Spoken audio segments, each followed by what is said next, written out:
Okay, so once you have finished painting your piece of A3 paper black and it is dry as such, you'll need to go to the box, which will be over on the light table, and get out one of these feather images. It should have the tracing paper already laying over the top. So I want you to go over all the lines that you see and do it quite thickly.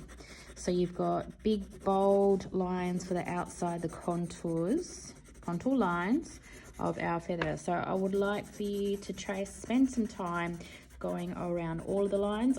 For the sake of this video, I'm going to stop it there just so that I can show you what the next step of the process is.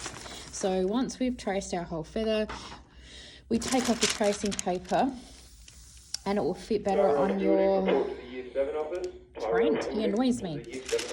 Then the side that you've been tracing on, which is this side here, it's got the pencil bits on it. So it's easy to smudge because there's lots of little carbon filings, I suppose, that are inside the pencil, and it gets put onto this baking paper / tracing paper. So what I want you to do then is to flip it over so that that's making contact with your black paper, and then position it however you like on your black paper. And then what I want you to do is to go over the lines again, and what that will do is push the little bits of pencil that have been put onto the baking paper onto the surface of the black paper. Hopefully it's going to show up and you'll be able to see it on the camera, but I'll just go over some of the lines. I won't go through all of them because that's a bit boring.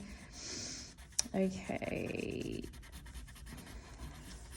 and then you're going to have an image of your... You don't have to do this super neatly either, by the way, just quite rough, but making the lines nice and thick.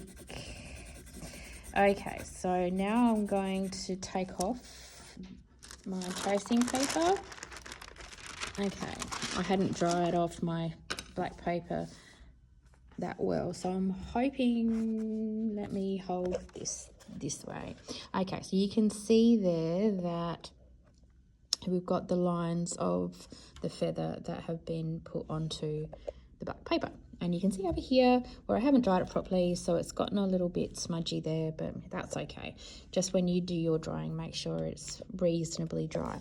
Okay, so I'm going to put that back up there so you can see the next stage of the process. So we get ourselves a pin, and the pins are in the box over there with it in a little container, and on the top in black pen is the word pins.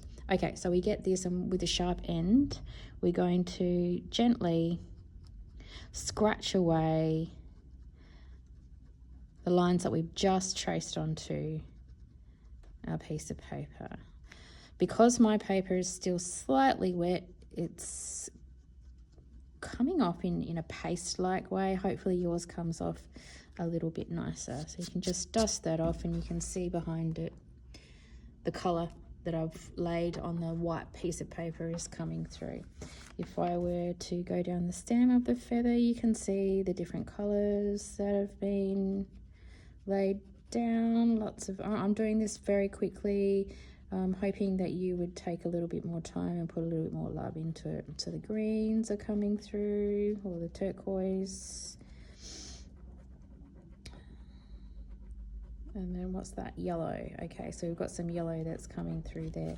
Okay, so going along doing that, and then once you've all done that, you can choose, if you wish, if you have time, you could do some patterns. So you could start to do some waves inside the tines, waves that sort of mirror each other. You could do some circles or some swirls. You could do some triangles. Really, it's up to you. So keeping all your pattern work within the inside of your feather. So I'll just show you really quickly the 7s in the previous class and 7E. This is the beautiful work that they have done, and I would expect that your work would be like this, or perhaps even better. So the black paint with the dishwashing liquid combined with the thick oil pastel underneath. Scratch it off with a pin.